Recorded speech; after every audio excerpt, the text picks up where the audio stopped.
están? Bienvenidas, bienvenidos. Nuevo año, nuevos ánimos informativos para que entregar toda la información importante con contexto, con análisis y con la independencia de siempre. Vamos de inmediato con los titulares.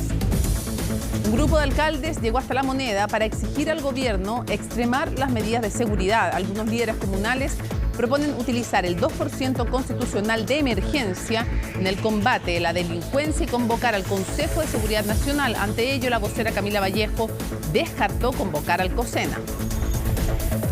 Esta mañana fueron publicados los resultados de la prueba de acceso a la educación superior PAES y paralelamente el presidente Gabriel Boric participó en el tradicional desayuno con estudiantes destacados en el Palacio de la Moneda. Quienes quieran postular a alguna institución de educación superior podrán hacerlo hasta el viernes 5 de enero a las 13 horas. El IMASEC registró un crecimiento de 1,2% en la actividad económica del país, con una mejoría en el desempeño de todos los sectores, a excepción del comercio. Los resultados fueron celebrados por el ministro de Hacienda, Mario Marcel, quien señaló que el país comienza con el pie derecho, números azules, dejando atrás el fantasma de la recesión. Y a raíz de un ataque explosivo con un dron fue asesinado Saleh al-Arouri, el llamado número 2 de Hamas, quien es acusado de varios ataques contra Israel y también fue uno de los principales intermediarios en las recientes liberaciones de rehenes. El líder de Hamas murió en las oficinas de la milicia palestina en la capital del Líbano. Todo esto y muchísimo más porque aquí comienza CNN Prime.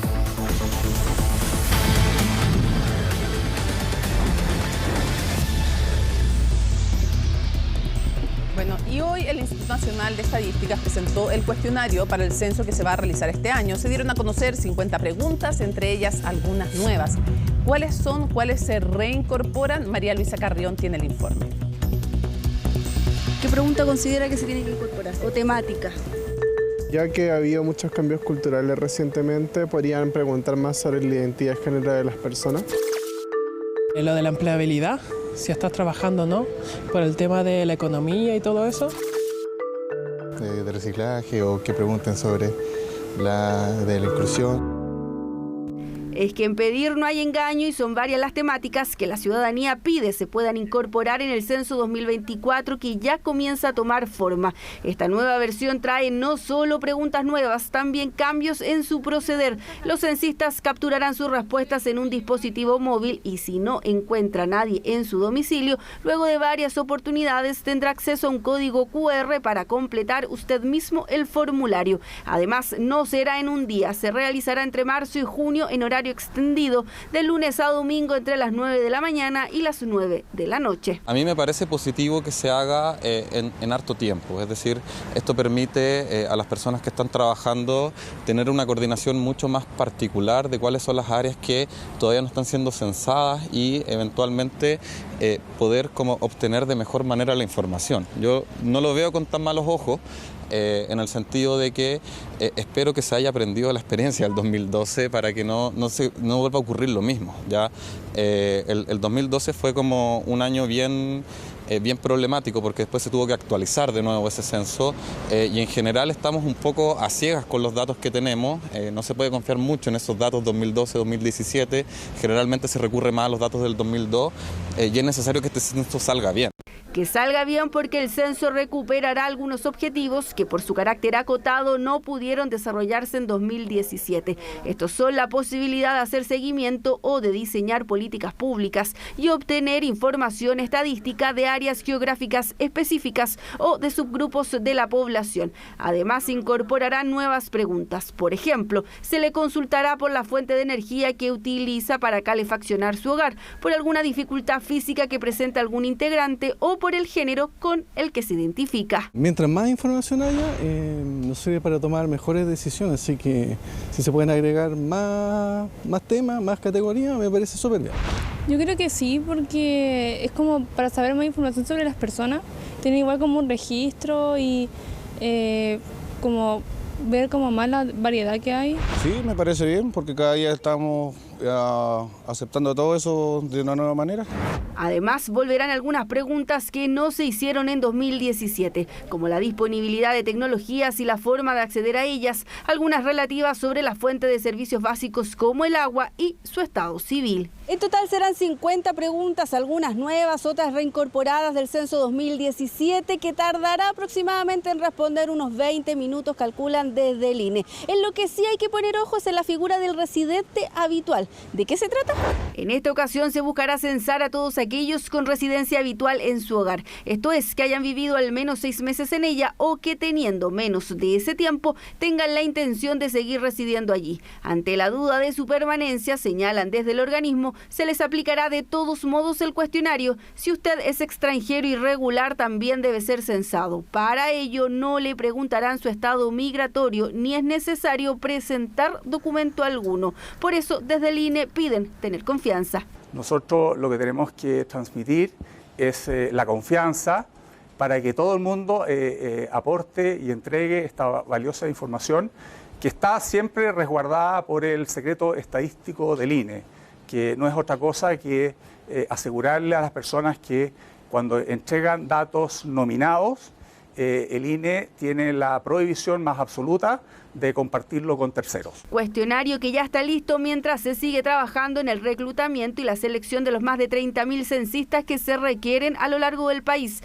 Mientras tanto, como familia, pueden ver las preguntas en la página del INE y designar ya a un integrante como representante que estará cuando toquen su puerta para responder al cuestionario que permitirá saber no solo cuántos somos, también cómo hemos cambiado en los últimos años y cuyos primeros resultados podrían estar a fines de 2024. Voy a abrir la cuenta del censo. Abre la puerta tú también. Bueno, y el gobierno anunció que va a ingresar modificaciones a la ley que permite otorgar pensiones de gracia luego de las últimas controversias en la materia. Sobre este y otros temas nos informa Francisca Cárdenas. ¿Cómo está? ¿Qué tal, Mónica? ¿Cómo estás? Muy buenas noches. Y una nueva pensión de gracia que finalmente complica el escenario para el gobierno, al menos en el mundo político. Ha habido distintas reacciones, críticas además, tras conocerse de una nueva pensión que se le habría dado por parte de La Moneda del gobierno del presidente Gabriel Boric a Adam Castro, un condenado por maltrato, finalmente por agredir a carabineros durante el estallido social tras un control de identidad donde finalmente se habría emitido luego de eso por parte del Instituto Nacional de Derechos Humanos una querella. Se habría presentado una querella dejándolo a él como finalmente presentándolo como una víctima de lo que fueron las agresiones y todo lo que sucedió también y las violaciones a los derechos humanos durante el estallido social, que habría sido torturado, dice finalmente esta querella del INDH en Villarrica el 21 de octubre de 2019 tras finalmente un control de identidad por parte de carabineros, que habría reaccionado de esta manera finalmente tras ver cómo se agredía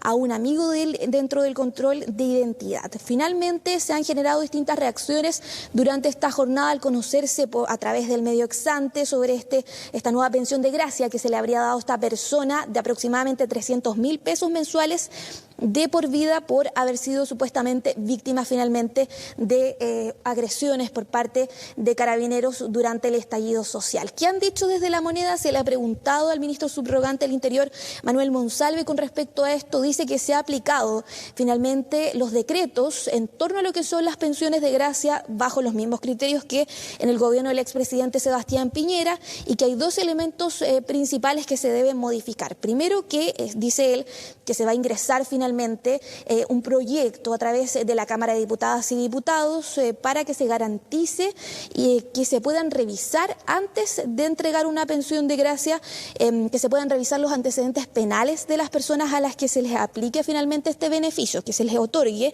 y también que exista finalmente una herramienta legal para poder revocar una pensión de gracia, un beneficio como este entregado por el gobierno, es decir, dejarla sin efecto en caso de que se consideren elementos finalmente que den con que no era necesario o que no se tenía que aplicar finalmente este beneficio a esa persona. Escuchemos lo que dijo el ministro subrogante Manuel Monsalve. Nosotros hemos sido muy claros, el Ministerio del Interior del gobierno del presidente Gabriel Boric, que ha entregado pensiones de gracia, lo ha hecho cumpliendo con la misma ley y con el mismo reglamento con el cual se entregó pensiones de gracia en el gobierno del expresidente Sebastián Piñera. Nos parece que ese procedimiento tiene que ser mejorado, porque ese procedimiento permitió que el gobierno anterior entregara pensiones de gracia a personas que tenían antecedentes penales y también fue el que permitió que este gobierno entregara pensiones de gracia a personas que tenían antecedentes penales. A la vista de los hechos, nosotros hemos ya dicho a la opinión pública este viernes 5 de enero del año 2024, el gobierno del presidente Gabriel Boric va a ingresar 2 indicaciones a mociones parlamentarias que se están tramitando en la Cámara de Diputados en materia de pensiones de gracia.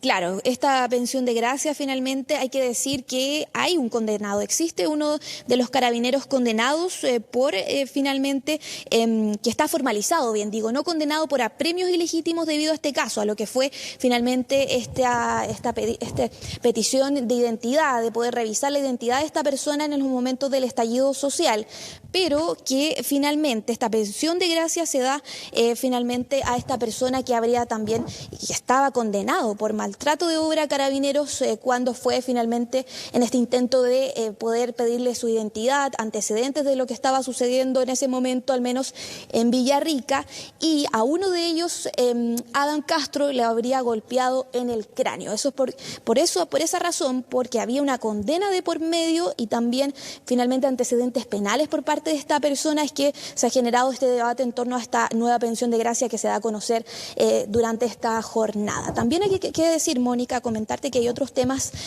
La Corte de Apelaciones de Temuco acogió un recurso de amparo de la defensa de Celestino Córdoba, condenado por el homicidio de la familia Luxinger-Macay, de los Luxinger-Macay, bien digo, para finalmente acoger y tramitar lo que es su libertad condicional. Recordemos que él está condenado a 18 años por este asesinato de los Luxinger-Macay en 2013 y finalmente la familia va a apelar, según ha dicho el representante legal de los Luxinger-Macay, para que quede sin efecto este fallo de la Corte de Apelaciones. Escuchemos parte también de lo que dijo el ministro subrogante con respecto a este tema.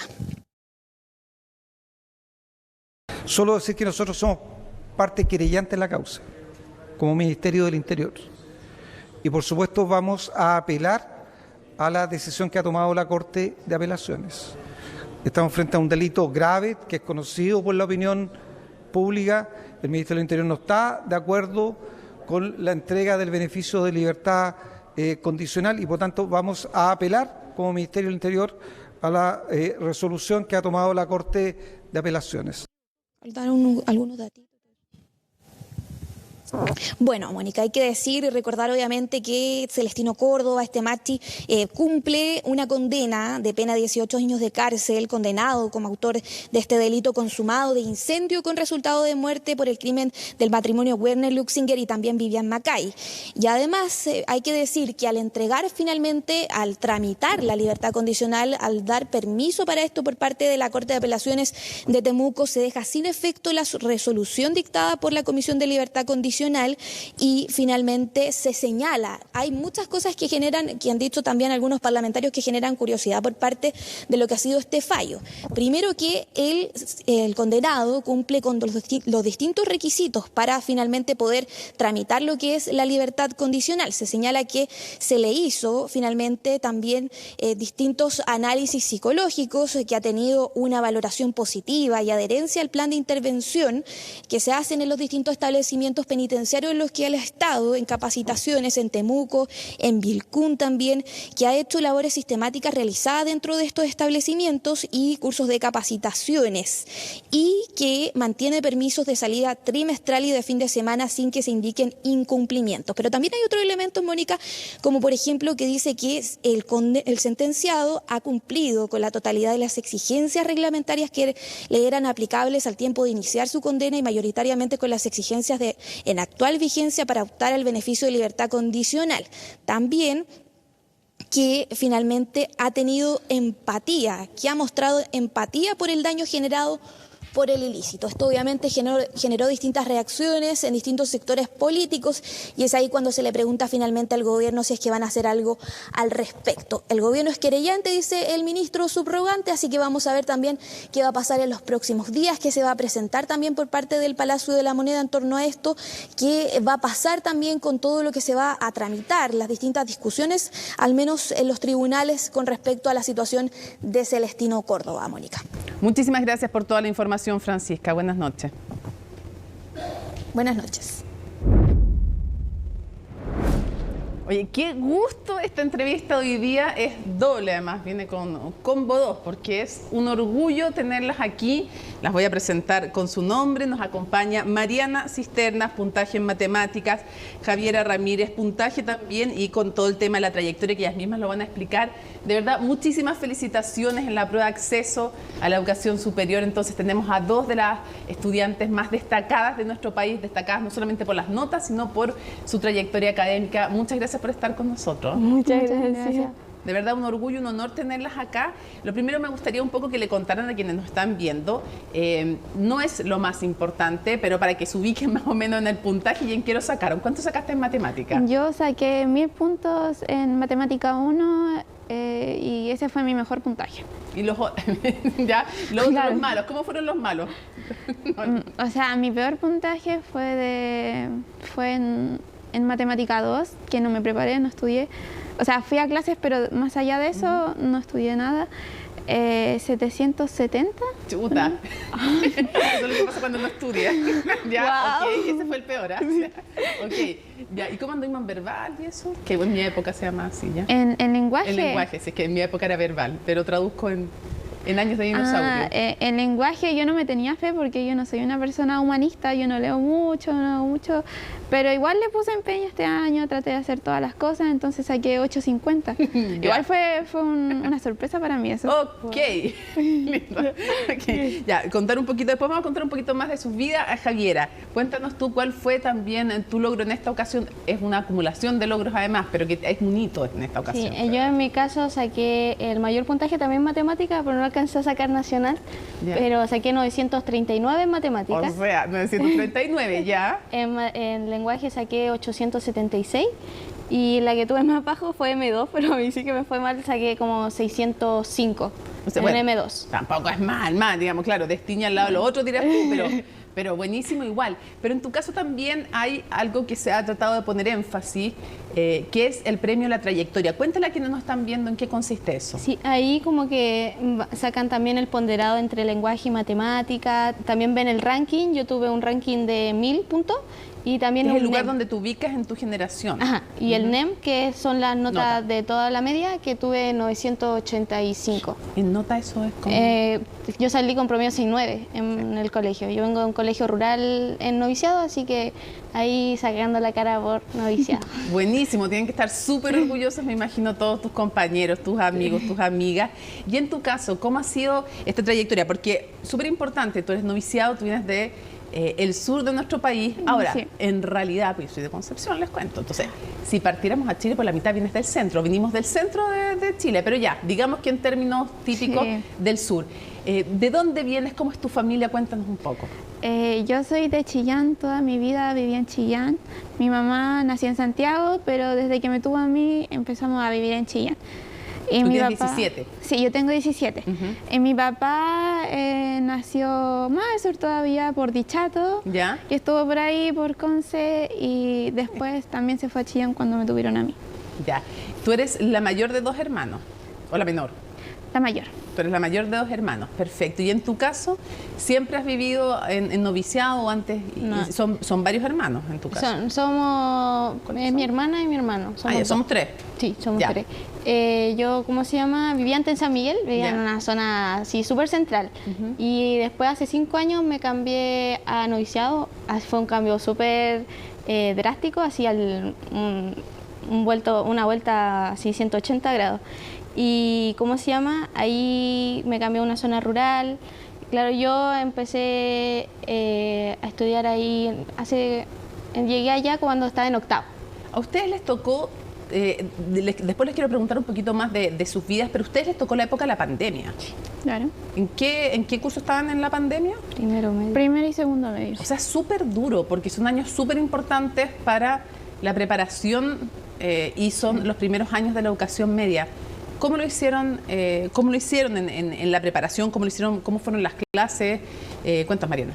O sea, en mi caso yo siento que esos años medio que los perdí porque no prestaba atención a las clases. A mí me cuesta mucho concentrarme cuando es en pantalla online. ¿Ya? Entonces yo yo no presté atención y me quedé sin esa materia. Y en tercero tuve que llegar y enchufarme al tiro. Entonces en tercero medio tuve que hacer mucho esfuerzo, pero ahí logré sacar mejor promedio. La suerte que no puso atención, Mariana, a la hora que pone atención. Javiera, ¿y cómo fue tu caso? ¿Cómo viviste la época de la pandemia? Yo en octavo, cuando yo llegué en octavo, yo tuve que hacer exámenes libres. Yo octavo porque no me consiguieron cupo para un colegio cuando llegué a noviciado. Entonces yo ya venía sabiendo estudiar sola. Yo exámenes libres lo estudié sola. Entonces tremendo yo me organicé, ahí me organicé todo, entonces yo ya venía como con esa base, yo ya sabía estudiar sola. Entonces después cuando tocó, alcancé a ir una semana al nuevo colegio y ya después tocó la pandemia. Y no me costó tanto, en mi caso fue totalmente diferente, a mí hasta me benefició porque me pude nivelar, porque venía de una mala base. Y me pude nivelar mucho mejor. ¿Cómo te nivelaste sola? Que yo encuentro súper importante lo que han hecho ustedes porque hay mucho de autogestión. Tirón de orejas para el sistema educativo también, digamos, porque ese sistema debiera acogerlas, apoyarlas, pero ustedes se sobrepusieron a aquello. ¿Y cómo hiciste eso? ¿Cómo te autopreparas? ¿Cómo dices? ¿En dónde? ¿Qué ves? ¿Qué lees? Yo empecé viendo en TikTok porque hay mucho, uno si busca va a encontrar. ¿Ya? Y yo empecé a buscar métodos para aprender porque a mí me costaba igual. Entonces fui buscando uno por uno y probando uno por uno. Y me di cuenta de que a mí me queda mejor cuando escribo. ¿Ya? Y empecé a hacer flashcards, a hacer mis propios resúmenes y así me fui dando cuenta de que así yo aprendía y explicando. Oye, podrías ser tú una TikToker de la prueba de selección, te digo, te doy el... No, y tengo mi TikTok, pero ¿cómo se llama? Yo empecé así, por ejemplo, a mis papás, yo les explicaba como la materia porque sentía que así la entendía mejor explicándola. Y así fue como creando un hábito y se me hizo a mí súper fácil como organizarme yo sola. ¿Y en tu caso cómo te preparaste, Mariana, para la prueba? Sí. Yo en tercero medio tomé un semestre en un preuniversitario online, entonces no me sirvió mucho. Pero en cuarto medio también tuve el preuniversitario y esta vez sí le puse hartas ganas y de hecho mi horario era salir del colegio, yo salía a las 6 y a las 7 tenía el preu, tenía que irme directo al centro. Igual o sea, esfuerzo. Sí, no, y después el segundo semestre me acortaron la jornada porque había muchos cabros, o sea, muchas personas de mi colegio que estaban como en las mismas, entonces acortaron la jornada y ahí pude concentrarme más en el preu, relajarme. ¿Qué les gusta aparte de estudiar? ¿Qué otras cosas hacen? Porque sé que a una le gusta más los deportes, a la otra le gusta más la música. En tu caso, Mariana, ¿qué te gusta? Yo pinto y antes tocaba piano y he tocado otros instrumentos, pero lo que me gusta es dibujar, pintar, todas las artes visuales. Me metí en un taller de pintura a los 8 años y he estado estos 10 años yendo regularmente, rara vez. ¿Será que eso sirve también? ¿Será que hacer estas otras cosas, tener otros espacios, también va desarrollando de una forma tal vez menos tradicional la mente? Sí, yo creo que sí. A mí me ayuda a relajarme, aunque igual a veces me estreso cuando no me queda bonito, claro. Pero no sé, yo creo que sí, debe servir. ¿Y en tu caso, Javiera, qué te gusta? A mí me gusta el deporte. A mí me encanta jugar vóley, ando en patines y me gusta andar mucho en bici. Así que es como mi deporte favorito, andar en bici. Y a mí, yo siento que esa es como mi escapada. O sea, yo me siento estresada y andar en bici a mí me hace botar todo lo malo. Y siento que fue como mi refugio en los deportes. Y primero, ¿qué piensan, qué quieren estudiar? Porque entiendo que Mariana quiere estudiar medicina, ¿no? ¿Ya te están llamando a las universidades, no? Sí, ya me están llamando y estoy... Ofrezcan todo, queremos beca completa, permanente y con todo lo necesario, ¿ah? Si no, no. Sí, hoy día, de hecho, me llamó la UDECONCE para... Gran universidad. Sí, para ofrecerme arancel completo. Y eso fue como muy bueno para mí porque yo había hecho el FUAS y me había salido que solamente yo podía postular al CAE, a ninguna beca. Entonces yo ya estaba resignada a tener que pagar toda la universidad. Y ahora con las ofertas que me han estado llegando, gracias a esto, estoy muy contenta. ¿Tu esfuerzo, pues? Sí, es mucha plata que me voy a ahorrar al final. Sí, pues que le voy a ahorrar a mis papás y por eso estoy muy feliz. ¿Y en tu caso?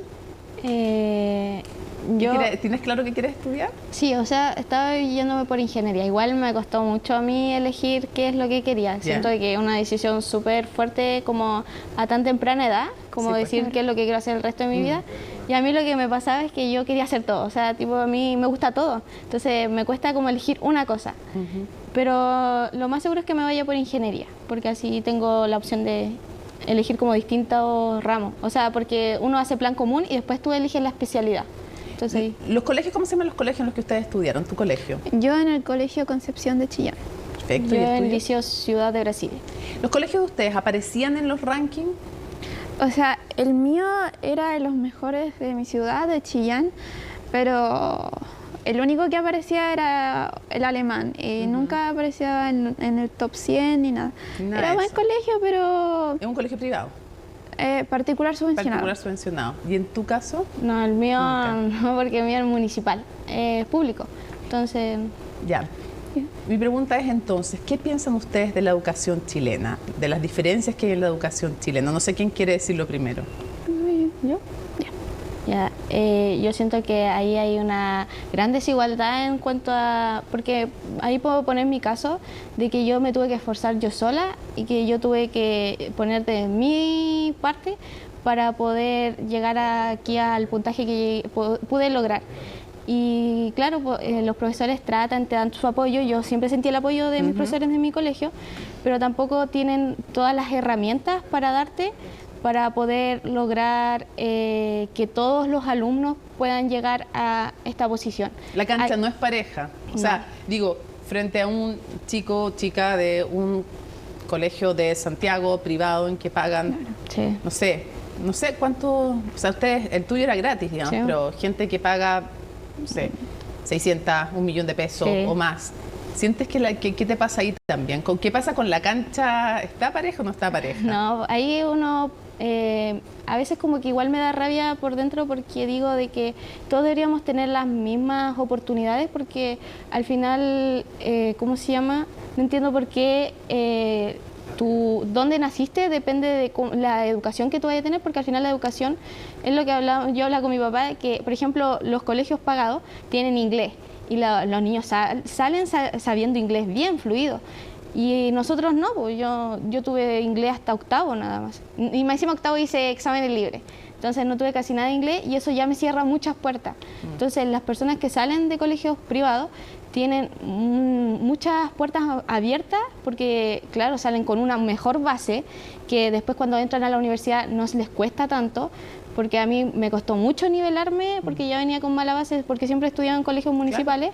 Entonces ellos, no digo que tengan todo regalado, pero sí tienen más herramientas que se les facilita mucho más todo lo que viene adelante. No es puro mérito la cosa, digámoslo. O sea, en el caso de usted, sin duda, pero no siempre es puro mérito. ¿Qué piensas tú? Tú estudiaste en un colegio particular que probablemente tiene diferencias respecto de otros colegios particulares.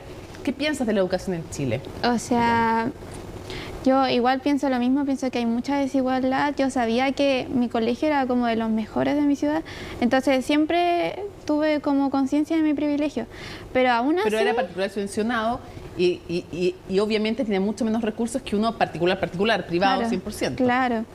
Y, por ejemplo, está el tema del preuniversitario, que yo siento que el preuniversitario a mí me ayudó mucho, pero es un costo alto que muchas personas no se pueden pagar, mucho menos antes de la universidad, que es un costo un costo gigante. Entonces... hay mucha gente que no puede pagarse preus, que tiene que buscar información sola y eso es mucho gasto mental, como... O sea, no es que se juegue todo en la cancha del talento, digamos, en Chile. No, porque hay recursos que no tienes, profesores que quizás expliquen mejor, que quizás estén más adaptados para explicar contenidos PAES, que hay profesores que explican bien, pero... No para los contenidos que entran a la PAE, sino para niveles más bajos. Menos alumnos, claro. Mejor infraestructura. Me voy a alargar un poquito lo que debiera porque quiero preguntarles dos cosas para cerrar. Lo primero, que cuenten, ¿cómo fue cuando las llaman, suena el teléfono y les dicen, no sé, es que no sé cómo es porque a mí no me pasó eso. Pero no, así no me fue tan mal tampoco. Pero, o sea, esa cosa que te llamen y te digan, no sé, te llaman de La Moneda, te van a invitar a La Moneda, qué sé yo, o sea, entonces primero como que les avisen que son puntaje y todo, y lo que implica, vénganse un desayuno en La Moneda, que cuenten eso, y qué le dijeron al presidente, y después quiero cerrar con algo que es de la vida personal de una de ustedes que también quiero destacar. Mariana, ¿cómo fue? ¿Dónde estabas? ¿Día? ¿Qué pasa? Yo estaba en mi casa y ahora en el momento, porque me falta cambiar el chip de un celular a otro, estoy con 2 celulares. ¿Ya? Entonces yo uso el más nuevo y el otro lo tengo solo con el chip. Y una compañera me pregunta, oye, ¿te llamaron o no? Así como leseando. Y yo ahí voy a revisar y veo que tenía 2 llamadas perdidas. Llamo y me dicen que tuve puntaje sobresaliente de no sé qué, pero yo no entendía por qué sobresaliente, de qué me estaba hablando, porque, o sea, yo me hacía la ilusión de que fuera puntaje nacional, pero la señorita me estaba contando otra cosa, entonces yo le dije, ¿pero para qué me llama? ¿Qué me quiere vender? Sí, y me dijo, porque sacó puntaje sobresaliente, y le dije, ¿en qué? En M1. ¿Quiere saber sus puntajes? Y yo le dije, bueno. Y me dijo 1000 puntos. Y cuando me dijo eso, yo empecé a llorar, sollocé, estaba sola en mi pieza. Y después, cuando terminé la llamada, fui y le dije a mi mamá. Y después llamamos a mi papá, que estaba en Chillán. Y el tema del desayuno, yo originalmente no estaba invitada al desayuno. ¿Por qué? Porque yo soy de región. Invitan solo a los de Santiago, a los de Valpo, a los de acá. Pésimo, pésimo. ¿Cómo invitan Moneda? Mal ahí, ¿eh? Sí, mal ahí, ¿cómo solo invitan de Santiago? A los de región le hacen un desayuno, pero ahí mismo, sin Boric, sin presidente. Entonces... Queremos igualdad de trato. Claro, yo pregunté, ¿y el desayuno? Y me dijeron, es que priorizamos a los que están más cerca y ustedes de región. Y yo les dije, pero estoy en Santiago. Eso ahí sí me gusta, venga. Excelente, así me gusta. Y me dijo, no, es que la lista ya está hecha. O sea, que con mi mamá llamamos de nuevo a la señora para confirmar los datos, porque yo igual tenía miedo de que fuera una llamada falsa, lo de los 1000 puntos. Y mi mamá empieza a hablar del desayuno y le insiste a la señora. ¿Cómo se llama tu mamá? Mi mamá Mónica. Notable. Bien, señora Mónica, sí me gusta. Insistió frente a las monedas y te invitaron. Sí, me invitaron y dijeron, no se hagan ilusiones, pero si se abre un cupo, le invitamos. Y me llamaron y así fue. Excelente, sí, pues ya para el otro año ya saben, tienen que invitar Mitimota, o sea, por lo menos Mitimota, si no pueden venir es otra cosa, pero denle la oportunidad. Claro, yo también opino lo mismo. Todo el rato. ¿Y en tu caso, cómo fue? Yo siempre tengo el teléfono sin volumen, no sé por qué, siempre. Sí. Ay, que me suena esto, me parece, tengo un par de personas que ya, Y yo tenía el teléfono y esa vez ya tenía una llamada perdida y dije, debe ser spam, porque siempre llaman. Y después me vuelven a llamar y digo, no voy a contestar, síguense. Y después digo, ya voy a contestar porque no es que siempre dicen fraude, ya, no dicen nada, y dije, ya contesté. Y ahí me dicen, usted se ganó como la beca de la trayectoria educacional, pues. Y yo como no sabía de qué me hablaba, y yo como, qué bueno, ya, gracias. Y yo, gracias. Y me dice, su clave, tiene que depositar 100.000 pesos. No, pero él me dijo como, y yo dije, ya, gracias. Y yo ya estaba, y me dijo, pero ¿quiere saber sus puntajes y todo? Y yo como, ¿puntaje? Y me dice, sí, es de la PAES. Y dije, ya, y ahí me dijo la de matemáticas que me saqué 939 y así, feliz. Sí, es que yo no me lo, o sea, en el fondo sí me lo esperaba, pero a la vez no, era como así, miti. Y ahí yo me puse feliz y después me dijo como te queremos invitar al desayuno. A mí sí me invitaron al porque yo entonces me dijo te queremos invitar y yo así como no, y yo decía ¿en serio? ¿Esto no es una broma? Cuando lo conocimos yo le dije de que a mí no me había salido la cuestión del FUAS. Dije no, a mí el FUAS no me salió. Eso fue lo primero que dije porque era lo primordial. Reclamando el tiro. Dije no, a mí lo del FUAS me salió con problemas, le dije. Y me dijo nosotros lo vamos a arreglar, así que no te preocupes. Y yo hago mi salvación. ¿Y tú qué le dijiste al presidente? Invíteme a la otra. Sí, no le hablé de eso, es que pasó preguntando uno por uno, éramos 40, entonces en eso se fue la hora. Y le expliqué que yo quería ser médica, ojalá en algún momento ginecóloga para ayudar a las mujeres, que yo tenía harta vocación por eso. Y yo igual era de la última, entonces me dijo, ay, qué bueno, qué lindo. Bueno, tú tocas un tema súper importante, tú dices médica para ayudar a las mujeres y yo quiero cerrar porque tengo autorización tanto de los papás como de la propia Javiera para contar lo que vamos a contar ahora. y es que tú hace un año estabas viviendo una situación súper difícil, Javiera, y me parece importante contarlo, primero porque ustedes nos han autorizado, y segundo, porque es un ejemplo también de resiliencia. O sea, tu trayectoria es un ejemplo de resiliencia y quiero que tú mismo le cuentes a la gente que nos está viendo, alguna o alguno puede estar en una situación, en este caso alguna, tendría que ser similar. Yo en tercero medio, o sea, a finales del 2022, justo en Navidad, yo caí al hospital y me detectaron un cáncer cérvico-uterino. Y al principio no sabían qué era porque igual soy joven, soy chica y como que pensaban que era mioma y todo eso y me iban a operar. Y de repente llega una doctora y me dice, no, esto no es un mioma y tenemos que mandarte a oncología. Y me mandan a oncología. Y yo en ese momento, en mi ignorancia, no sabía lo que era oncología. Y yo como, bueno, ya, me mandan. Y después ya me mandaron y ahí me descubrieron tenía un tumor cancerígeno. Y yo soy caso único en Chile porque es de un tipo de células claras. Y ¿cómo se llama? Ahí ya empecé con quimios, tuve quimio, radioterapia, braquiterapia. Tuve todo ese tratamiento. Y claro, pues yo cuando me enteré, a mí se me vino el mundo abajo. Dije, no, yo tanto que me he esforzado porque yo desde un inicio, desde que empezó la media, yo ya venía enfocada que tenía que irme bien en La Paz, que quería entrar a la universidad.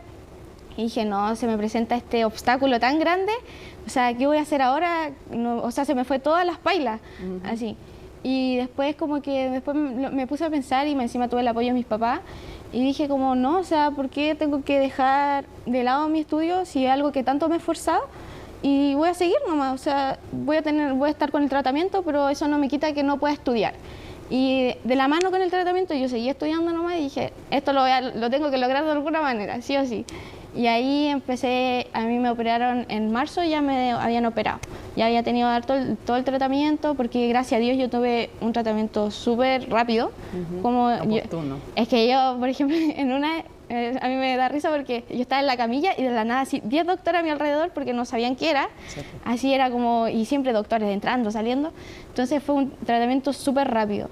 Y yo le agradezco, quiero mandar un agradecimiento también al Hospital San Juan de Dios y también a la Clínica Irán, que fueron un amor conmigo, o sea, literal, mejor, me trataron muy bien. O sea, te siento sí, me queda emocionada. Sí. Pero venga, sí. Ve, aquí vamos a tener una doctora también a futuro para lo importante que es lo que vas a hacer con personas como Javiera. Sí, pero eso, así que ellos fueron como un gran apoyo también porque gracias a ellos como que nunca me rendí. Yo creo que ser un médico es un gran apoyo a las personas y que te venga un médico que te trate bien, o sea, te aliviana todo. A mí me alivianó todo y gracias a Dios yo tuve matronas, un amor, todas mis matronas. Y eso, y ahora todavía tengo que estar 2 años más con el tratamiento, todo eso, pero ya bien, ya todo muy bien. Y ahora con todas estas noticias empecé un año excelente. Increíble el año pasado, más o menos, este año, excelente. Inspirador, entonces. Ahí tenemos un ejemplo que hacer a futuro, una buena médica que acompañe también, que entregue más que salud física integral. Claro. Se pasaron, de verdad, muchísimas gracias. Yo me vuelvo a mi lugar para seguir presentando noticias. De verdad que es un honor. Mariana Javiera, haberlas tenido acá. Tenemos que presentar la siguiente nota que ahora tengo. Aquí la tengo pero en la mano, pero Mariana Javiera, un honor haberlas tenido acá en CNN Prime. Son ejemplos de lo que uno, por lo menos, de lo que yo sueño para mi hijo, para mi país, ver mujeres como ustedes potentes, que se sobreponen a los obstáculos, que tienen opinión, que luchan, que tienen humor. De verdad son la esperanza de este país y es un orgullo para mí, un honor haberlas tenido acá, chiquillas, en serio. Muchas gracias. Muchas gracias por habernos acompañado hoy día. Gracias. Y mucha suerte en todo. No les digo suerte porque tienen talento y tienen esfuerzo, y felicitaciones también en nombre de ustedes a sus familias y a todos los estudiantes a lo largo de este país que se sacan la mugre y que tienen conciencia que en muchos casos es mérito, pero también que ojalá no sea como tú decías, Javiera, que no sea el lugar donde naces lo que determina el tipo de educación que tienes.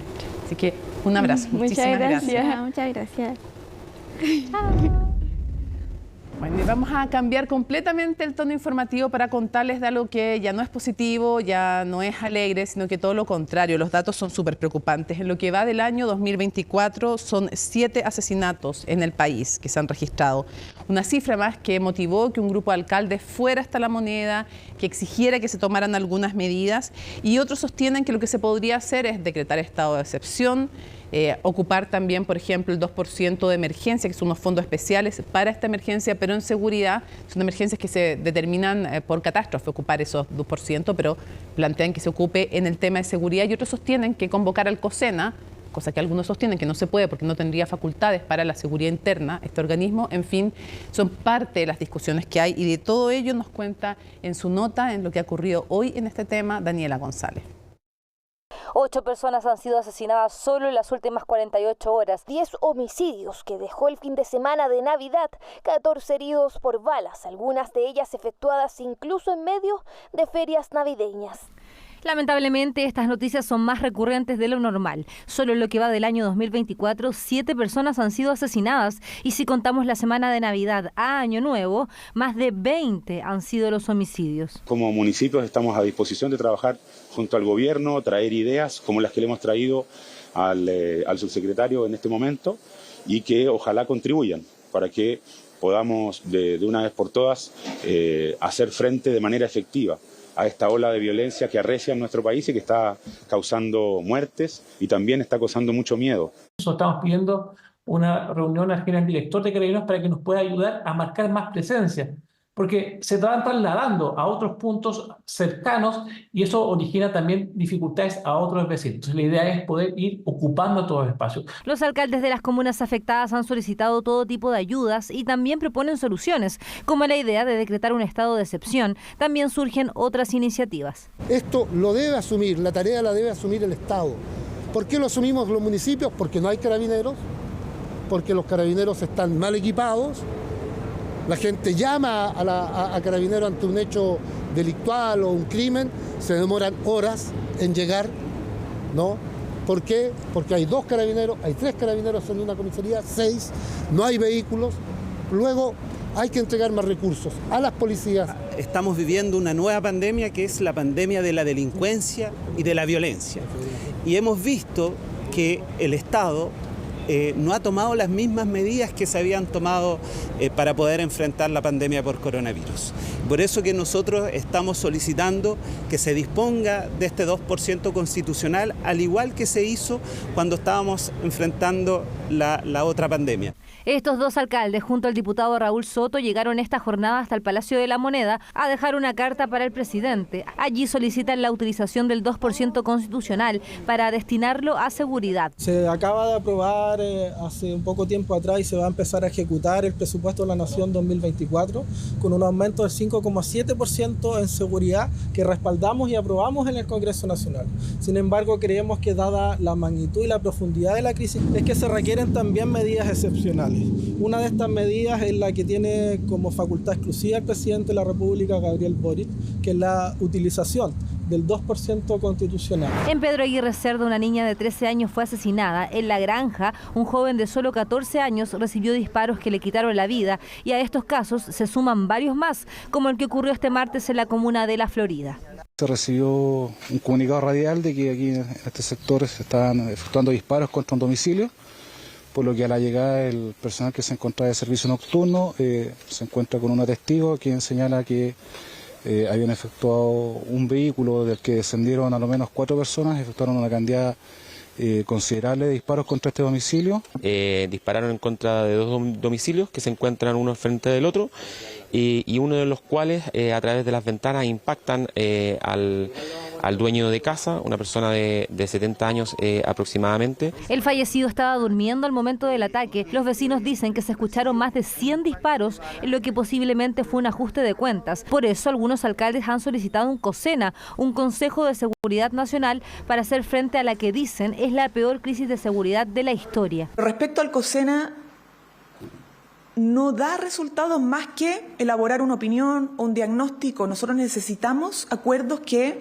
impliquen, o acciones o decisiones que impliquen resultados. De momento, para el gobierno es prioridad la agenda de seguridad y dejar atrás las rencillas políticas, algo que la ciudadanía comparte. Primero, que los chilenos terminen de hablar de derecha a izquierda. Hablemos de chilenos y no de izquierda a derecha. Ese es el problema. Yo vivo en Puente Alto. Ya no podemos salir a la calle. Hay una delincuencia desatada y que solamente complica a nuestro país. Sí, todos sabemos, porque tiene que haber estado de excepción, todos sabemos eso. El tema de la seguridad es un tema que viene arrastrándose desde hace mucho tiempo, no es ahora solamente. Por eso es que todas las respuestas sirven para enfrentar esta crisis de seguridad, una de las más grandes en la historia del país. Bueno, la defensa del ministro de Vivienda, Carlos Montes, expuso ante la comisión revisora de la acusación constitucional y apuntó a errores en el texto elaborado por la oposición. A la instancia también asistió el jefe de asesores de la moneda, Miguel Crispi, quien repasó su versión de los hechos que ya habían sido explicados en el Congreso. De ello nos cuenta Estefanía Bustamante. Nosotros cuando partimos... Un largo listado de errores se expuso sobre la mesa el oficialismo y el abogado del ministro de Vivienda para defenderlo de la acusación constitucional interpuesta por la derecha, sector que a días de la votación en sala aún no consigue los votos. Presidente, aquí tengo el Código Penal. Ninguno, para que vea usted lo mal estructurado que está esta acusación, ninguno de esos artículos que son citados aquí, que tienen que ver con fraude, corresponden a lo que están señalando. Si hay errores puede ser, pero lo que quiero hacerle presente es que el intento suyo por tratar de hacer caer la acusación constitucional por referencias y temas de ese tipo, no tiene tampoco asidero en nuestro ordenamiento jurídico. Asidero que cuestionó la defensa de Montes, quien apuntó a que el texto es defectuoso y no coherente, con copias de los informes de Contraloría que no aluden directamente al jefe del MIMBU o artículos mal citados en los capítulos de la acusación. La acusación no tenía páginas, no estaba paginada, es una descortesía, como ha sido planteada frente a la comisión. Las notas que tenía el libelo de la acusación no llevaban a ninguna parte. Es el destino que, de hecho, podría tener la acusación que requiere mayoría en sala con todos los parlamentarios presentes, es decir, 78 votos. Sin embargo, la oposición tiene un piso de 70 respaldos que aún no está garantizado. Quiere que confiemos en todo lo que nos dicen los acusadores. Pero resulta que los acusadores dicen muchas cosas que están mal dichas, mal redactadas incluso, o con errores de artículos. Podrá tener falencias, pero que de fondo, ¿no es cierto?, además tiene datos que son importantes y yo creo que eso tampoco podemos echarlo por tierra. Aquí lo que nosotros estamos reprochándole al ministro es una acusación respecto de cuál fue su rol dentro de una cartera en la que en definitiva las cosas sucedían sin que él supiera. Los acusadores reprocharon que el ministro no estuvo al tanto de las posibles irregularidades, a lo cual su defensa contestó que Montes no recibió las primeras alertas, cuestión que también fue abordada por otros invitados a la instancia. En la gestión corriente de los asuntos del ministerio, el jefe de servicio es el subsecretario o subsecretaria. Y al jefe de servicio le compete el control jerárquico sobre el quehacer de sus subalternos. Por eso la comisión revisora invitó a la ex subsecretaria Tatiana Rojas, que decidió excusarse por estar fuera del país. Quien sí llegó hasta el Congreso fue otro de los cuestionados por la derecha. Y le vamos a pedir al señor Miguel Crispi que nos acompañe, que pueda pasar, y damos la bienvenida a esta comisión. Instancia a la que llegó sin presentación, dispuesto a responder las preguntas a quienes le recordaron cuando no asistió a la comisión investigadora por el caso Convenios. Y cuando se le requirió una comisión investigadora que era fundamental que él estuviera, no asistió. Y sin embargo hoy día, donde él no es el acusado, en ningún capítulo se hace mención a él, resulta que lo tenemos hoy día presto. Me llama un poco la atención la pregunta.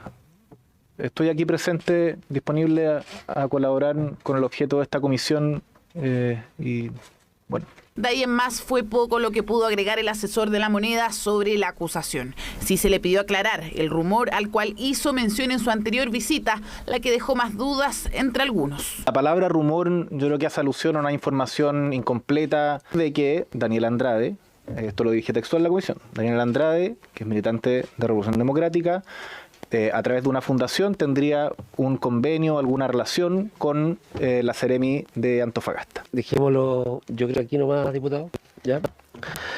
Si se llegan a saber cosas más adelante. Se sabrán más adelante. El jefe del segundo piso es uno de los últimos invitados de la comisión, antes de votar el informe que recomendará a la sala si aprobar o rechazar la acusación contra el ministro de Vivienda.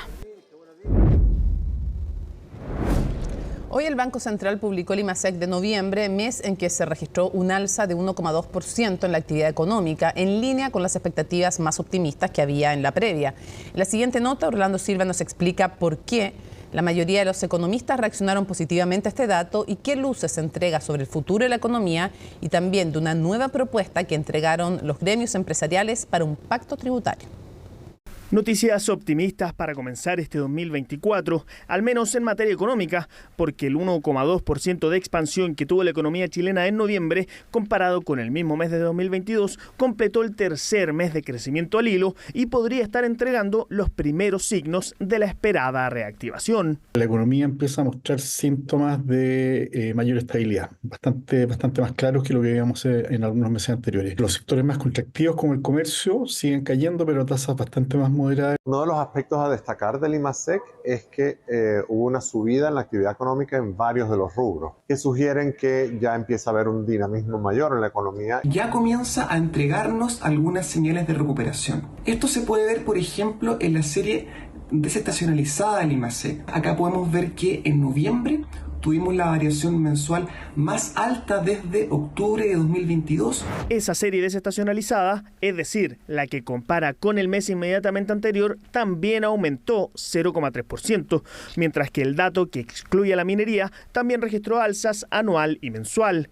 Este escenario hizo que varios economistas comenzaran a corregir sus estimaciones para el año que terminó. Por un lado, ya se da por descontado que el país evitó una contracción económica en 2023. Es más, hay quienes incluso plantean que se pudo haber expandido muy levemente. Yo creo que más bien vamos a estar en un escenario en el cual el crecimiento del 2023 va a estar cercano a cero, incluso podría estar un poquito por encima de cero, dependiendo de qué tan fuertes viene la actividad económica durante el mes de diciembre. Preliminarmente para diciembre estamos proyectando un crecimiento de un 1,5%, con lo que la economía habría crecido un 0,1% en 2023. Si el IMASEC del mes de diciembre supera el 1,5% anual, tendríamos un crecimiento del PIB anual en torno a un 0,1%. Esa cifra de 1,5% anual para diciembre no es una cifra que se aleja respecto a las posibilidades de mercado, por lo tanto es posible que ese 0,1 en cierto modo se materialice para fines de ese año 2023, lo cual obviamente sería algo importante y significativo de acuerdo a la coyuntura macroeconómica. Al desagregar el dato, destaca que en noviembre hubo crecimiento en todos los sectores económicos a excepción del comercio, que cayó pero con menor intensidad. Sin embargo, para el sector empresarial parece no ser suficiente y en el primer día hábil del año dieron a conocer una propuesta de pacto fiscal alternativa a la del gobierno, que contempla 30 medidas, entre las que está una rebaja a los impuestos totales que afectan al capital. Valoramos que la autoridad haya recogido en su propuesta de pacto fiscal la importancia del crecimiento con medidas de impulso económico que van en la dirección correcta, aunque creemos que no son suficientes. Por eso presentamos esta propuesta alternativa que es pro crecimiento y pro inversión. No contempla alzas de impuestos y sugiere avanzar en la convergencia tributaria con tasas para los inversionistas que se acerquen al estándar OCDE. Nosotros creemos que quienes tienen que pagar el aumento de la PGU de 250.000 pesos son la gente de más altos ingresos o la gente que hoy día, teniendo altos ingresos, hace elusión tributaria y no paga sus impuestos. Empresas, empresarios o gente de altas rentas. Entonces, ahí cuando hablamos de justicia tributaria tiene que ver con eso, ¿no? De que se pague proporcionalmente y no le carguemos, sobre todo por la situación económica que vive el país, a la clase media. Ahora habrá que ver si esta propuesta es considerada durante el debate legislativo de los proyectos relativos al pacto fiscal. En el ámbito puramente económico, el dato de IMASEC allana el camino del Banco Central para mantener la agresividad de los recortes en la tasa de interés y se espera que a fin de mes esta baje hasta 7,5%. Bueno, más de 260 estudiantes obtuvieron distinciones a las trayectorias educativas tras conocerse los resultados de la PAES de noviembre de 2023. Hoy algunos alumnos destacados desayunaron con el presidente Gabriel Boric. Belén Saldías nos cuenta. Como ya se ha vuelto costumbre, este martes estudiantes destacados llegaron hasta La Moneda para desayunar con el presidente Gabriel Boric. Sin embargo, este año hubo una diferencia, y es que no solo fueron puntajes nacionales de la PAES, sino que quienes obtuvieron distinciones a las trayectorias educativas, lo que fue reconocido por el mandatario. Y hoy día es un momento de esperanza, porque tenerlos a ustedes acá con sus trayectorias educativas, destacando los logros que han conseguido de diversas regiones, de diversos institutos, de diversas extracciones de clases, me parece que es una muy buena noticia. En total, 269 personas se recibieron este reconocimiento a nivel nacional. 40 de ellas llegaron hasta La Moneda, ya sea por la distinción de territorios, de modalidad de enseñanza, de pueblos originarios y de personas en situación de discapacidad, reconociendo las diversas condiciones en las que participan las y los postulantes. Muchos de ellos no esperaban esta invitación, como en el caso de Sofía, Yarod y Mateo. Me llamaron ayer, como a la hora de almuerzo, así tipo 1. Y no me acuerdo cómo se llamaba el que me llamó, pero me dijo que estaba invitada y yo primero pensé que era una broma. Entonces yo le dije, ¿es real?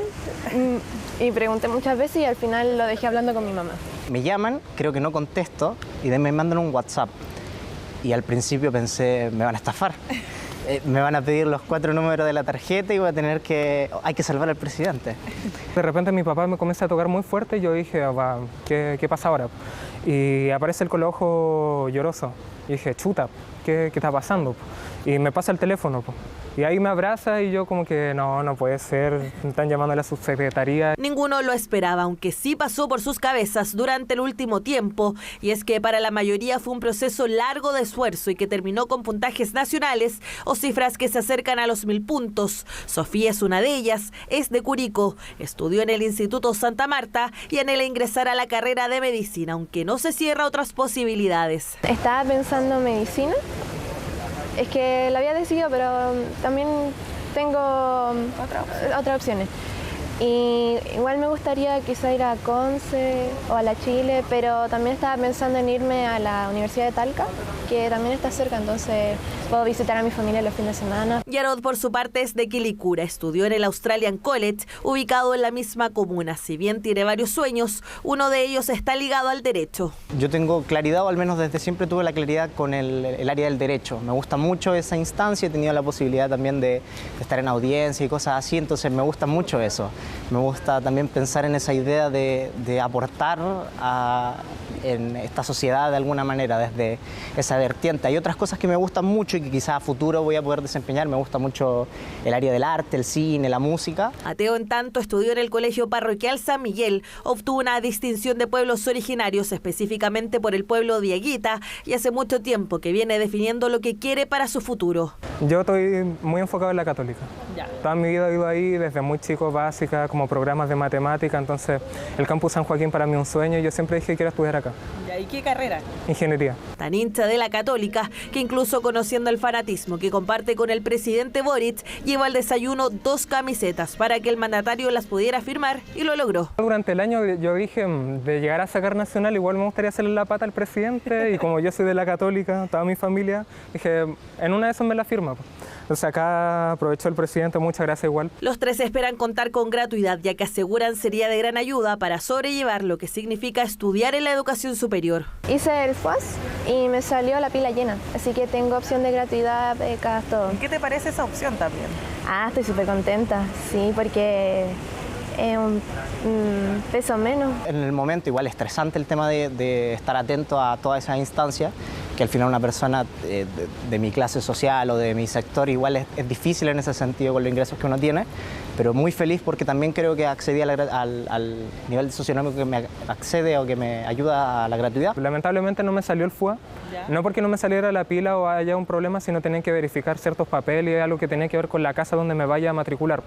Y es lo que me van a contactar después y espero que se pueda solucionar. Pero ¿te gustaría optar a una gratuidad? Sí, la gratuidad, si no, directamente no puedo estudiar. Posibilidades que también aumentan cuentan con los reconocimientos que obtuvieron. Sin embargo, las brechas existen. Lo saben muy bien desde el Mineduc, desde donde se han tomado medidas al respecto. Reconocemos que existen esas brechas y de hecho algunas de ellas son coincidentes con lo que nosotros miramos en previo al proceso de acceso a la educación superior, y es por eso que se han ido tomando algunas medidas, como por ejemplo las medidas de acción de más mujeres científicas, como el sistema de acceso, también son importantes a la hora de revertir brechas, pero también es importante lo que estamos haciendo en el sistema escolar, ¿no? Que es identificar también estas brechas de aprendizaje. Tanto Sofía, Yarod y Mateo como el resto de las 224.386 personas habilitadas para postular a la educación superior lo podrán hacer hasta el próximo 5 de enero. El 16 de este mismo mes se conocerán los resultados y el 17 será el primer periodo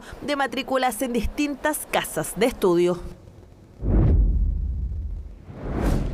Una preocupación existe en Argentina por la reaparición de un virus que afecta a equinos y que se transmite a humanos. Autoridades aquí en Chile ya adoptaron medidas para evitar su ingreso al país. ¿De qué se trata? Ignacia Sánchez nos cuenta.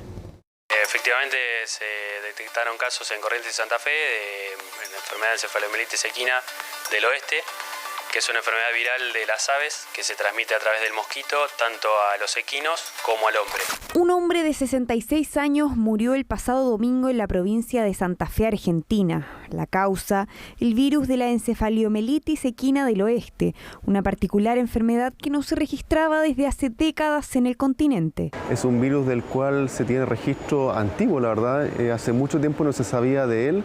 Es un virus que se da en América principalmente, parte de la familia de los alfavirus, y que también puede afectar a humanos. De acuerdo a los datos del boletín epidemiológico emitido por el Ministerio de Salud argentino, hasta el momento existen 12 casos confirmados en seres humanos y más de 1.100 contagios en caballos, yeguas y burros. Lo particular es que los vectores del virus no son los mamíferos, sino que el contagio se genera debido a la picadura de mosquitos. El virus se encuentra en reservorios naturales, principalmente en aves y en roedores, pero eventualmente, gracias a este mosquito, puede pasar de estos animales a los equinos o también eventualmente a humanos con algunos efectos severos o significativos para la salud. El periodo en el cual puede transmitirse es desde mediados del verano, más o menos la época en la que estamos entrando, hasta principios del otoño. Patología que, según especialistas, pudo haber reaparecido por el calentamiento global, pues las alteraciones al clima podrían aumentar la cantidad de mosquitos presentes en el ambiente. Lluvias inusuales como las que estamos viendo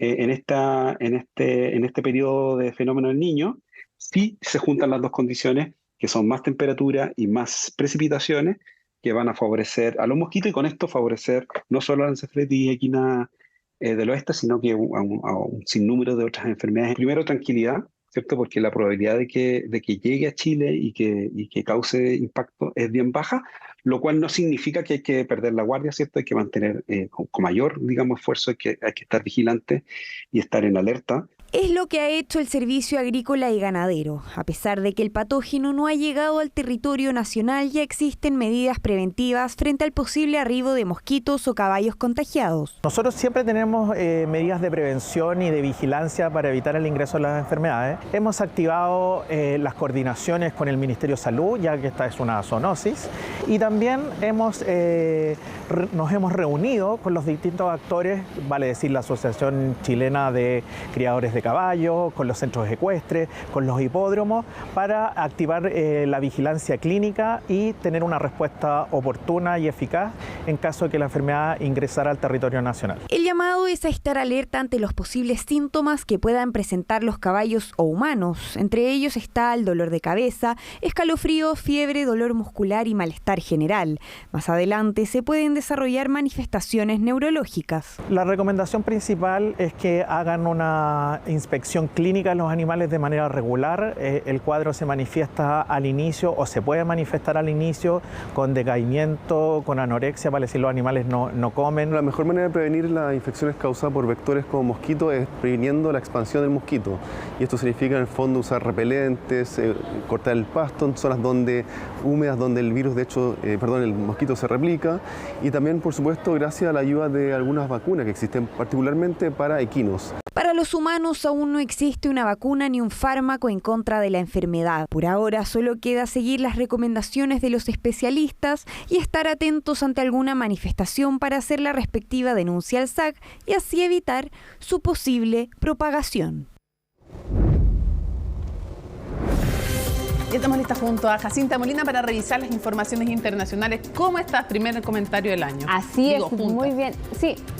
Exactamente. No sé si tú ya hiciste otro. Solo el programa que ya. lo hicimos antes. Ok. Sí, pero esta es la primera revisión internacional de este año acá en CNN Chile. Estupendo. ¿Con qué comenzamos? Y vamos a comenzar en Medio Oriente con esta información que ya adelantabas, Mónica, en los titulares, porque podría significar un punto de escalada en el conflicto en esa zona del mundo. Tiene que ver con la muerte que ha confirmado Hamas del número 2 de este grupo, una de las personas que fundó el brazo armado de esta milicia palestina y que actualmente ejercía la función número 2 de la rama política. Hablamos de Saleh al-Aruri, quien murió el día de hoy en un ataque con drones, esto en el Líbano, en Beirut. Jamás ha apuntado acá a la actuación de Israel en este ataque. Lo cierto es que durante el día de hoy, desde el ejército de Israel y el gobierno de ese país no han reclamado la autoría de este ataque, han eludido de hecho comentar este asunto, pero sí se ha escuchado declaraciones de algunos políticos y funcionarios israelíes hablar sobre este tema y sobre todo también la eliminación de uno de los altos mandos de Hamas. Y ese es uno de los puntos relevantes de esta información, porque si se confirma acá que hay acción de Israel en este ataque, sería primero el primer gran triunfo que tiene Israel en lo que ha declarado de su objetivo de eliminación a Hamas, en el sentido de que ha apuntado contra uno de los dirigentes de esta milicia, pero al mismo tiempo también significa un riesgo de escalada porque lo hace en otro territorio, no por ejemplo en la Franja de Gaza, lo hace en el Líbano, donde sabemos que ahí opera la milicia chiita, que es respaldada por Irán, Hezbollah, que ya ha tenido intercambios de fuego con Israel desde el inicio de esta guerra, el 7 de octubre pasado, y donde incluso líderes de Hezbollah habían amenazado a Israel en el pasado con represalias en caso de cualquier acción en el territorio libanés contra funcionarios palestinos. Claro, es que ese es el punto. El lugar, el origen y el destino, me refiero, el objetivo elegido, el rango, en dónde lo atacan y quién puede haberlo hecho. Exacto, porque siempre hemos comentado desde el inicio de este conflicto el riesgo a que esto escale a algo regional, que involucre a otros actores en la región, y está latente nuevamente ese riesgo con esta información que es sin duda una de las tantas noticias que ha tenido este día, pero que ha generado también alerta ante el riesgo de escalada que pueda suponer si es que se confirma que hay acción de Israel en este caso, como acusa Hamas en el comunicado que ha dado al momento de confirmar la muerte del número 2 de este grupo. Mónica, cambiemos de tema para revisar otra noticia del día, que es una imagen impactante. Un choque entre dos aviones en Japón, en un aeropuerto en Tokio. Una de estas máquinas, que es un avión comercial, termina completamente calcinado, pero acá todos sus pasajeros, su tripulación salvan ilesos. Una historia de milagro, ¿no? La cuentan dos veces en medio de una situación también que se da tras el terremoto que azotó a Japón el día de ayer y que se relaciona con esta historia. ¿Por qué? Porque la otra aeronave que está involucrada en este accidente era un avión más pequeño de la Guardia Costera que iba a brindar apoyo a una de las zonas más afectadas por este terremoto, y acá sí las autoridades confirmaron la muerte de 5 de las 6 personas que iban a bordo de ese avión a prestar la ayuda. Vamos a revisar todo lo que ha acontecido en Japón, con los esfuerzos que se están haciendo para rescate de sobrevivientes, que se han visto dificultados también por el tema de la conectividad. Y por cierto, esta imagen que ha dado la vuelta al mundo de este choque de aviones impactantes en la nota que preparó Mario Gómez.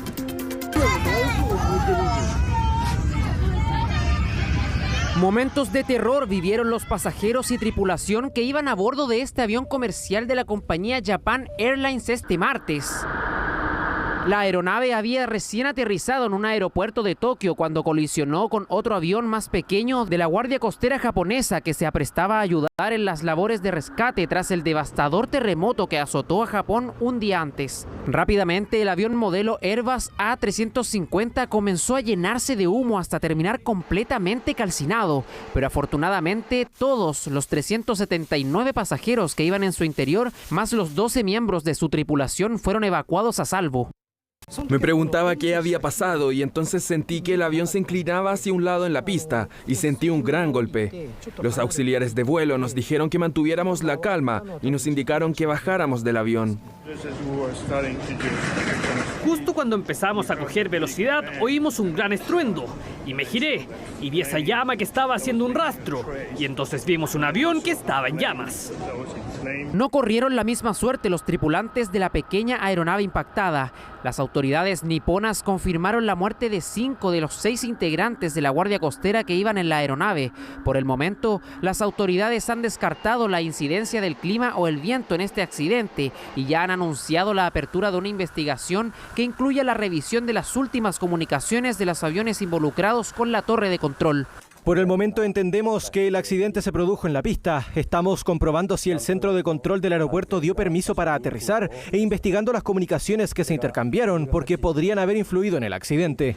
Un hecho que se suma a las dificultades que los equipos de emergencia han tenido que enfrentar desde el terremoto de magnitud 7,5 que azotó al país el primer día del 2024 y que ya deja más de medio centenar de muertos. Estamos haciendo todo lo posible por recabar información desde ayer por la tarde, pero el bloqueo de las carreteras dificulta enormemente el acceso a la parte norte de la península de Noto. Han llegado a la región 1.000 efectivos de las fuerzas de autodefensa, 634 efectivos de ayuda para catástrofes y 2.039 efectivos del servicio de bomberos.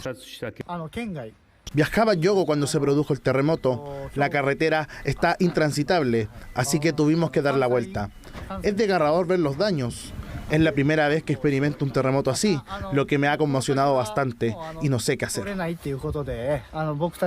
Esa dificultad en los accesos y en las comunicaciones ha obstaculizado la llegada de los equipos de rescate a las zonas más impactadas y donde se cree pueden haber sobrevivientes atrapados, mientras miles de residentes de la prefectura de Ishikawa, epicentro del terremoto, ya han sido evacuados, así también otras miles de regiones cercanas, mientras que la alerta de tsunami que se emitió la tarde del lunes ya fue levantada este martes. Como hemos determinado que el tsunami no crecerá más, las alertas de tsunami que se emitieron se han levantado, pero la probabilidad de que se produzcan terremotos similares es del 20%.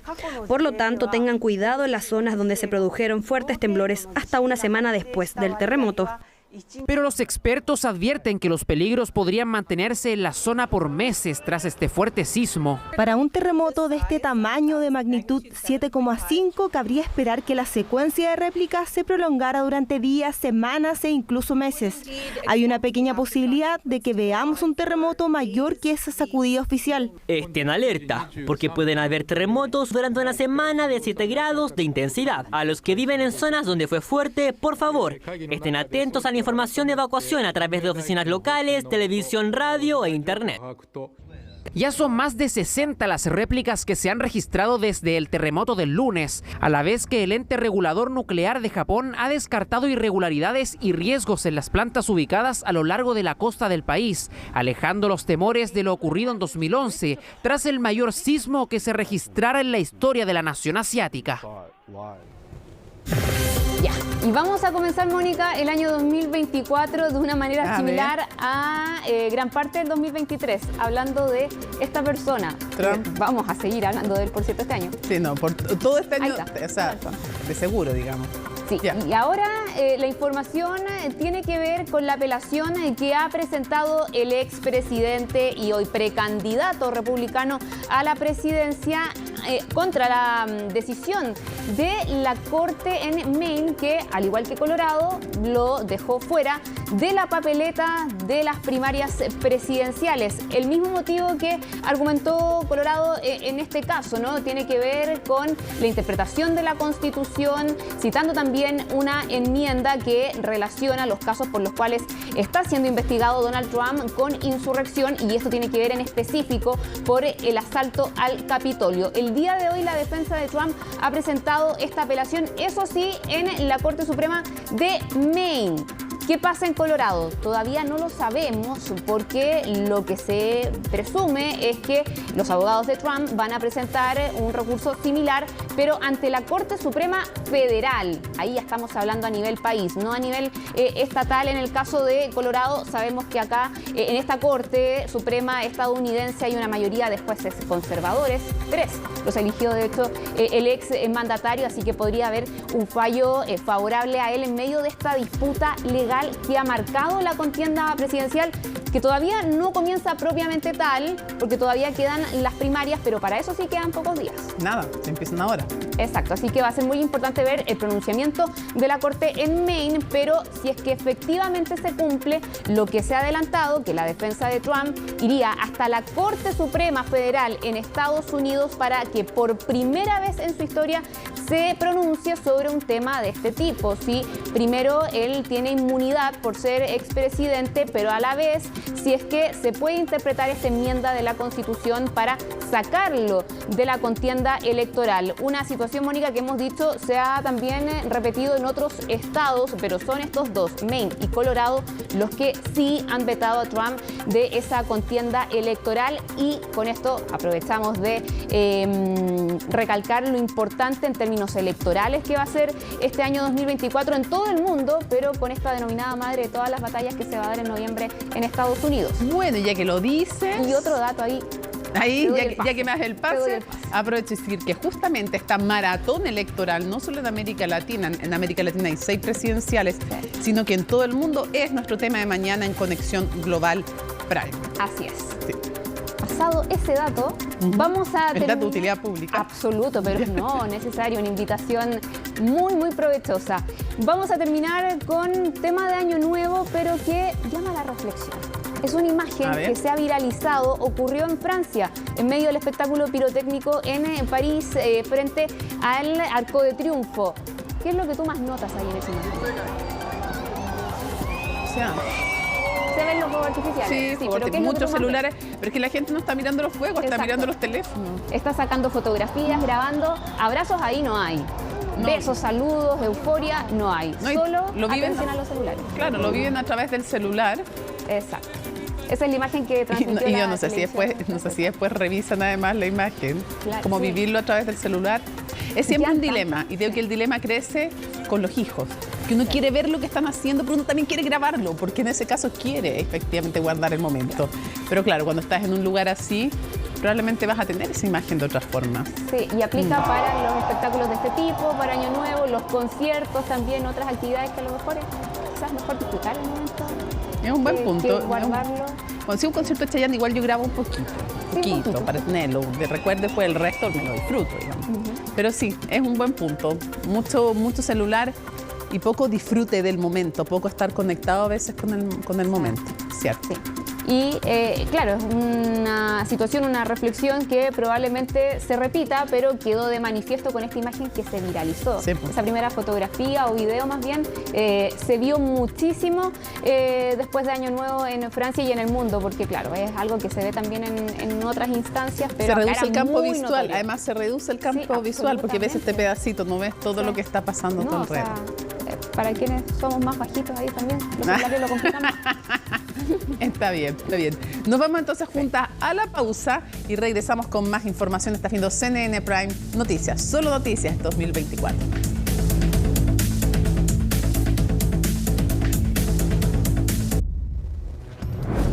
Volvemos a CNN Prime y como siempre los invitamos a revisar nuestra página web. Hay importante información. En esta ocasión sobre un corte en el suministro de agua potable. Aguas Andinas anunció la interrupción temporal del suministro de agua en sectores de Ñuñoa y Providencia. ¿Por qué? Porque están haciendo intervenciones en la red de distribución y hay efectivamente todo un mapa delimitado, ustedes pueden revisarlo. La empresa recomendó a la comunidad tomar evidentemente las precauciones. Es un corte entre las 21 horas de mañana, miércoles 3 de enero, y va a durar 24 horas. Las calles entonces delimitadas son Marín, Sucre y Avenida Irarrázaval al norte, Avenida Guillermo Mann, Las Encinas, Avenida Grecia al sur, Avenida Salvador, Pedro Valdivia, Alcalde Monkever, y Macul al oriente y Avenida Vicuña Maquena al poniente. Ese es entonces, digamos, el sector que ustedes ven ahí en un mapa, que lo tiene en su cuenta de Twitter, Aguas Andinas. Lo pueden revisar también en nuestra página web de CNN Chile. ¿Qué es lo que ocurrió? Había que hacer intervenciones en la red de distribución de agua potable que abastece a varios sectores de la comuna, y la suspensión entonces tiene como objetivo evitar mayores impactos en toda esta infraestructura sanitaria. Así es que atención con el corte, y también hay puntos de abastecimiento que pueden conocerlos en nuestra página web. Ahí lo están viendo, en Ñuñoa, en Providencia, en qué lugares, si es que necesitan puntos de abastecimiento donde pueden acercarse. Buenísimo, ya estoy buscando en internet al tiro mis obras que me recomendó Pablo Figueroa, que él nos recomendó a todos en la nota. A ver, hay algunos que están casi, no, todavía hay entrada, tranquilidad, pero apúrense. Termina CNN Prime, viene CNN Tiempo y luego Futuro 360, como cada martes, y luego Última Mirada con don Fernando Paulsen. Así es que no se lo pierdan, que andan en estupenda compañía. Martes 2 de enero, así estuvo nuestro país y el mundo. Somos CNN Chile. Buenas noches.